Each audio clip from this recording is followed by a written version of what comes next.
시청자 여러분 안녕하십니까? VOA 뉴스투데이 시작합니다.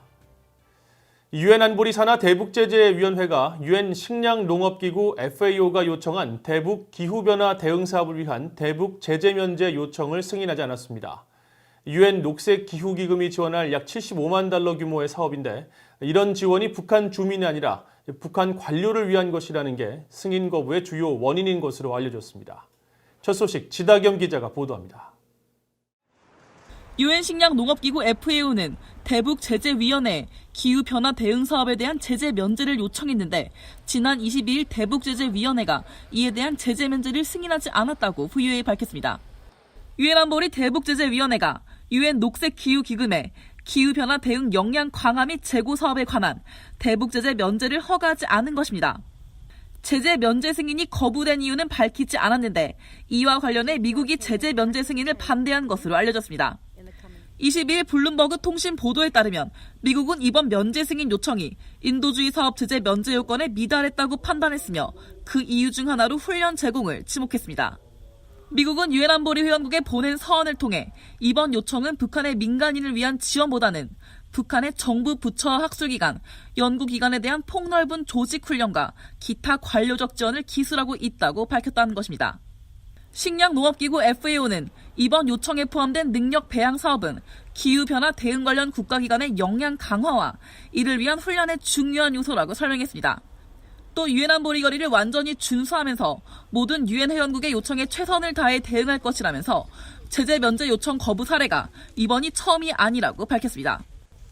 기술협력 등 여러 사업에 관해 제재 면제를 요청해왔으며 일부는 대북제재위원회 결정에 따라 거부된 사례도 있다는 것입니다. 유엔 기후변화협약 회원국들 가운데 모든 개발도상국들은 연간 100만 불 이내에서 유엔 녹색기후기금의 능력 배양 사업 지원이 가능합니다. 북한은 75만 2천여 달러 상당의 기후변화 대응 역량을 제고하는 능력 배양 사업 신청서를 지난해 8월 처음 제출했습니다. 이후 유엔 녹색기후기금은 지난해 말 처음으로 대북 기후 대응 사업을 승인해 대북 제재 면제 승인 요청 등을 추진했습니다. VOA 뉴스 지다겸입니다. 북한이 이란과 베네수엘라, 예멘 등과 불법 군사협력과 무기 거래를 지속하는 정황을 조사 중이라고 유엔 안보리 대북제재위 전문가 패널이 보고서를 통해 밝혔습니다. 유엔 안보리 대북제재위원회 산하 전문가 패널은 최근 공개한 연례 최종 보고서를 통해 북한이 연루된 불법 군사협력과 무기 거래, 주류 수입 등 제재 위반 사례들을 들며 북한의 주요 불법 무기 거래선인 조선광업개발무역회사와 생필무역회사 등이 이란에서 무기를 거래한 정황을 지적했습니다. 또 두 회사는 모두 안보리 제재 대상이며 유엔 회원국의 제보를 기반으로 하원모, 김학철 등 북한 국적자 2명이 현재 이란에서 조선광업개발무역회사 대표로 활동하고 있다고 지적했습니다. 보고서는 또 현직 이란 주재 북한 외교관이 금과 현금 밀수에 가담하는 것으로 파악했다면서 이 같은 밀수 행위가 적어도 2009년부터 아랍에미리트 두바이 공항과 이란 테헤란 공항 사이에서 외교적 경로를 통해 계속되고 있다고 밝혔습니다. 신종 코로나 바이러스 여파로 해외 이주 노동자들이 본국에 보내는 송금이 올해 20% 감소할 것이라고 세계은행이 전망했습니다. 한국 등 해외에 사는 탈북민들도 저임금 종사자들이 많아 타격이 불가피할 것으로 예상되고 있습니다. 김영권 기자가 취재했습니다.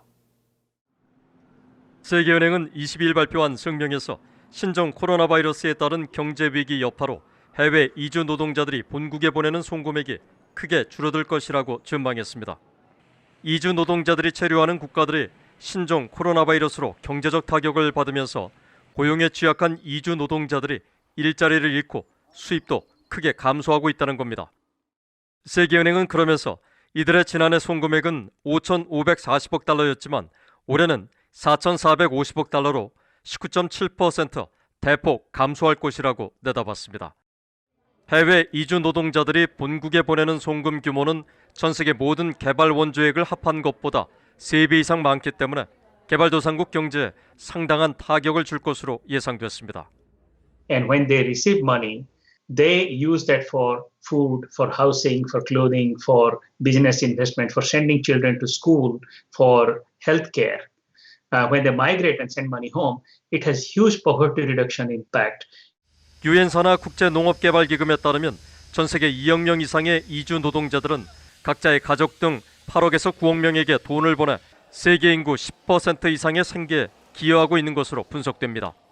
세계은행은 이주 노동자들의 송금액이 내년엔 5.6% 반등해 4,700억 달러를 기록할 것으로 보이지만 여전히 불확실하다며 이주 노동자들을 위한 각국 정부의 사회 안전망 확대를 촉구했습니다.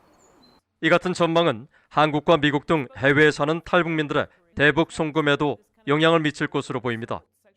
한국의 북한인권정보센터가 지난해 초 탈북민 414명을 대상으로 실시한 설문조사 결과 약 3분의 1인 125명이 북한에 있는 가족에게 돈을 보냈고 송금 액수는 연평균 미화로 2,450달러에 달했습니다. 하지만 한국도 신종 코로나 바이러스로 경제 위기가 커지면서 일용직 등 저임금 일자리에 종사하는 많은 탈북민도 타격을 받을 것으로 우려됐습니다. 탈북자들이 일용직이고 돈이 없는 거 사실이고요. 굉장히 힘들어해요. 그렇지만 이거는 피부로 느끼는 자기 가족이잖아요. 그러니까 어떻게 해서든지 이제 북한이 이런 상황들을 맞닥뜨릴 때 탈북자 여기 있는 분들은 돈을 보낼 수밖에 없고. 실제로 최근 북한 내 가족에게 송금한 미국의 한 탈북민은 VOA에 북한 내 경제 상황이 더 열악해졌다는 소식을 듣고 송금을 더 했다고 말했습니다. 더 어려졌을 때일수록 더 보내야 되기 때문에 송금이야 줄이지 못하죠. 이럴 때 내가 못 먹더라도 다 보내야 되겠는데 그냥 북한이 어려워졌다고 하니까 물가도 많이 오르고.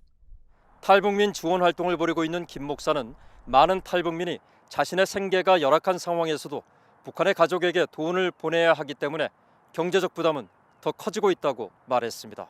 VOA 뉴스 김영걸입니다. 북한이 보유한 핵탄두 수가 계속 증가하고 있다고 미국의 민간단체 미국과학자연맹이 밝혔습니다.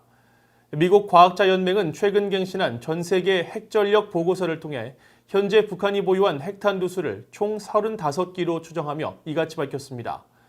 미국 과학자연맹은 구체적으로 북한이 두 차례 10에서 20킬로톤급 핵실험과 한 차례 200킬로톤급 이상 핵실험을 포함한 모두 6차례의 핵실험 이후 대략 35기의 탄두에 충분한 핵물질을 생산했을 것으로 추정된다면서 그러나 몇 기의 탄두를 조립 또는 배치했는지는 파악하기 어렵다고 설명했습니다.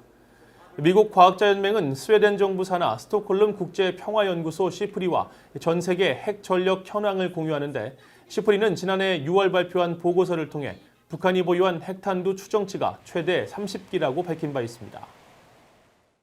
미국 공화당 소속 상원의원 10여 명이 유엔에 서한을 보내 세계보건기구 WHO의 신종 코로나 바이러스 대응이 제대로 이뤄졌는지를 평가하는 독립적인 전문가위원회를 구성할 것을 촉구했습니다. 이들 의원들은 안토니오 구테르스 유엔 사무총장 앞으로 보낸 서한을 통해 WHO가 신종 코로나 바이러스 사태 과정에서 중국 정부에 놀랄 만큼 경의와 존중을 보여왔다면서 WHO에 대한 신뢰 회복을 위해서는 더 큰 투명성과 책임성, 개혁이 필요하다며 즉각 전문가위원회를 구성해 WHO의 코로나 바이러스 업무 수행에 대한 평가와 개혁 권고안을 마련하라고 촉구했습니다. 이번 서한 작성에는 공화당 상원의원인 테드 크루즈, 마르코 루비오, 코리 가드너, 린지 그레이엄 의원 등 10여 명이 참여했으며 앞서 도널드 트럼프 대통령은 지난 14일 WHO의 잘못된 대응이 코로나 바이러스의 대유행으로 이어졌다면서 WHO에 대한 미국의 자금 지원 중단을 지시한 바 있습니다. 이상으로 VOA 뉴스투데이를 마칩니다. 시청해주신 여러분 고맙습니다.